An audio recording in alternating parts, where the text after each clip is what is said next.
Hi everyone, so I hope you're having a really lovely, relaxed, chilled out Easter Sunday and possibly snacking on a lot of chocolate while watching this video. I'm personally going to be demolishing this poor little bunny during the filming of this, so looking forward to it. So I'm going to be taking it back to the drugstore and high street products today and talking you through some of my favourite budget dupes, and I have some really good ones here, ones that I'm quite excited about showing you. And I love a good drugstore budget product. I think there are so many amazing brands out there in the aisles of Boots and Superdrug, and there's just some really amazing things to be found. So the first thing I want to talk about is a highlighter, and I have the NARS Copacabana Illuminator highlighter here, one of my favourites, a really pretty, quite pinky, champagne-y, golden-y tone. It's a really nice one for highlighting the skin either under foundation or just tapped on top of your base to give a nice glow on the cheekbones. So the product that I found is really similar to that is the Body Shop's Radiant Highlighter, and if I put the two of them together you can see that the colours are pretty much identical. They're really similar.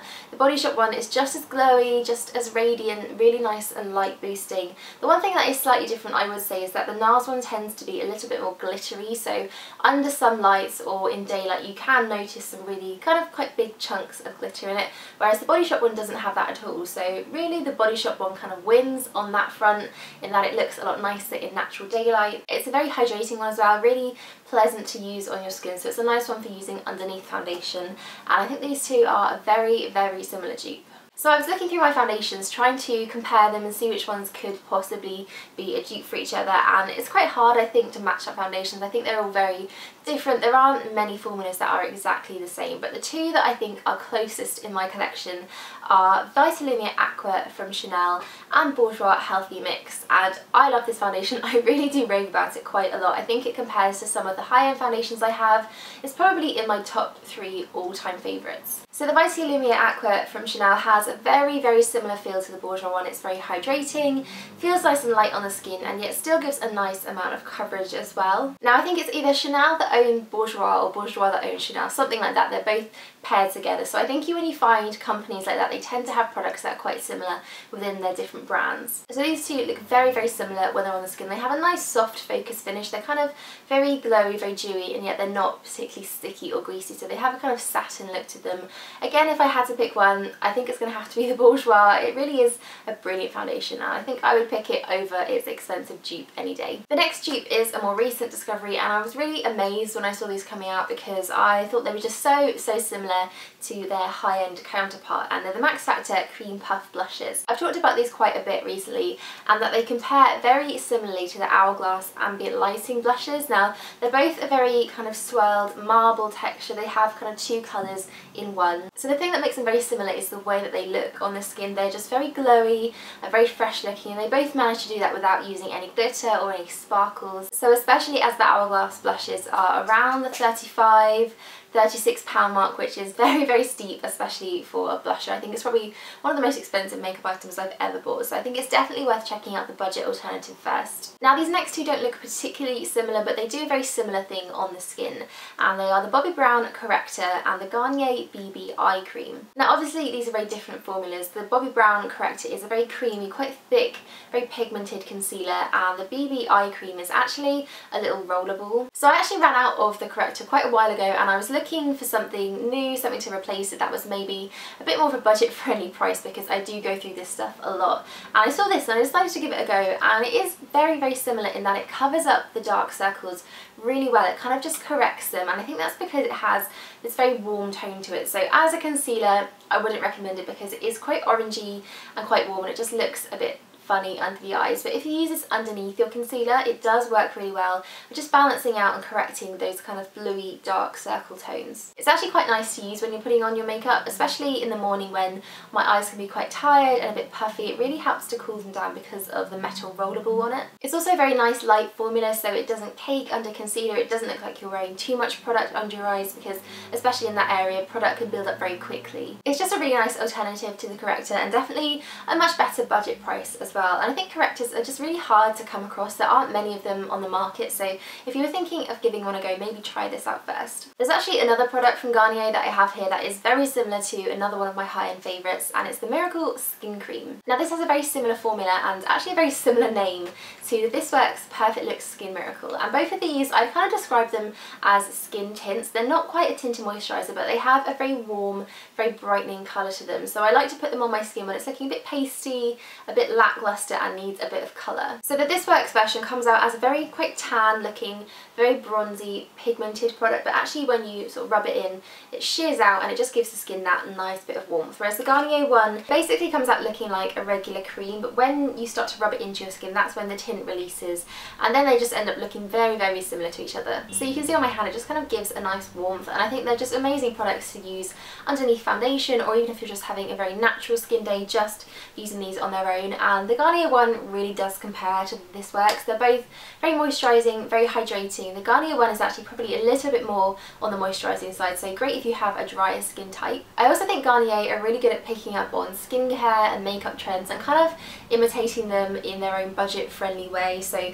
with the Skin Miracle and then the eye cream, and also I think they were the first drugstore brand to bring out a dupe for Bioderma with the micellar water, so they're a good one to look out for dupes. Now this next one isn't one of my absolute favourite products. I think you probably all know that. I actually mentioned this in my disappointing products video a few weeks back, and it's the Hourglass Arch Sculpting Brow Pencil. I know that a lot of people do absolutely love this though and swear by it and can't get enough of it, so I thought I would mention a dupe for all you Hourglass lovers out there, and it's from Sleek. Now these two both do look almost identical. They have that kind of chiselled slanted pencil that twists up, and they both have a brow brush or a spoolie on them, which I think is amazing when brow products do that. It just makes things so much easier. The main thing that I didn't really like about the Hourglass versions were the colours. I couldn't seem to get on with any of the shades, whereas the Sleek one actually suits me quite well. It's a slightly warmer tone, although it is still quite ashy and quite grey tone. It's just a little bit more browny, and it's a lot darker as well. The Hourglass ones are really pale and really light on my brows for some reason. The formula is very similar, really nicely pigmented, and yet you can still work it in quite well to get a nice shape for your brow, and a really great budget option to try if you were thinking of getting the Hourglass one as well. So I've saved these next two dupes for the end because I've talked about them quite a lot already. I have posts for both of these on my blog, so I will link those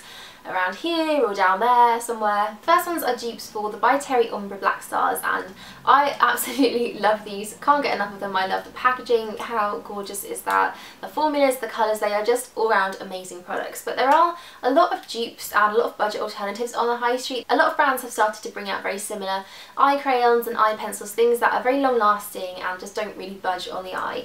And my favourite of all of those are the ones from number 7. These are the Stay Perfect Shade and Define Sticks. They don't have quite as pretty packaging unfortunately, but the formulas are very comparable, very similar. They're basically just twist up eye crayons just like the Ombre Blackstars, and these things last for a really, really long time. I actually swatched these on my hands when I bought them and couldn't even get the swatches off. I had to go home and use an oily eye makeup remover to get them off, so they are really long lasting, don't crease, don't smudge throughout the day, really great products. The one thing that isn't quite the same are the colour ranges. By Terry just outdo themselves when it comes to colours. They are all just absolutely stunning, but the number 7 ones have some really great shades. They have the colour Glistening Ray, which is actually very similar to Blonde Opal from By Terry. They're both a really nice, very champagne-y gold colour, which is perfect for using in a tear duct or as a base, which I tend to do all the time. This one I've actually been using quite a lot recently. This is Cool Mink, and it's kind of just a really nice taupe colour. I think it's quite rare to find a taupe eyeshadow or eyeliner in the high street, and it's a nice way of defining your eyes while still keeping things quite subtle. It's not as harsh as a black or a dark brown, so I really like this one, and I think they're really great to check out if you were thinking of trying By Terry ones but kind of shuddering at the price, because again they are quite pricey ones. Definitely go and try out the number 7 ones. And I think Bourjois have also very recently brought out a range of eye crayons which look really, really nice. I think they have some really nice champagne-y pinky colours, so those might be worth checking out too. So last up I have probably my favourite budget dupe of everything in this video. I really, really love these products, and they're an alternative to the NARS Velvet Matte Lip Pencils. It's well documented how much I love these pencils, especially the colours Red Square and Cruella, which I have here now. I think they're just amazing, amazing shades, and the formulas of these are really, really brilliant. But they're actually something very similar on the high street with a much more affordable price. So these are the Maybelline Colour Dramas in the shades Red Essential and Fab Orange, and the colours are just so incredibly similar. They're almost identical to the NARS versions, which I absolutely love because they are just beautiful colours. The formulas are also amazing, and they're both these kind of lip crayon pencils that you sharpen. A lot of the high street brands brands went through a phase of bringing these out ages ago. There were the Revlon, Colour Burst, Balms, I think that's what started it all, and then Rimmel had some. All the brands basically, and then Maybelline brought these out, so by that time I was kind of a bit bored of everything. I didn't really want to try them, but I'm so glad I did because they're just beautiful. They go on so pigmented and creamy, and yet they dry to this really lovely matte finish. At the same time though, they're incredibly comfortable to wear on the lips. They never ever feel dry. In fact, they're probably nicer than the NARS ones. They make my lips feel very hydrated and very soft, and yet they still have that nice matte finish, which is what I like with red lipsticks. So if anything, I'd probably say these are better than the NARS ones. I definitely reach for them a lot more than these, which is quite a strange thing because I thought these would always be my favourites, but I think it's just the formulas of these that are so much better. So those are all my favourite budget dupes. I hope you enjoyed watching that. Please let me know what your favourite dupes are. If you've ever found any really good ones, something very similar to high-end product, leave it in the comments below and I'll have a good read of them because I love finding new dupes. So thank you all for watching. Don't forget to give this video a little like and subscribe if you're new, and I will see you all soon. Bye! I managed to make it without eating the bunny.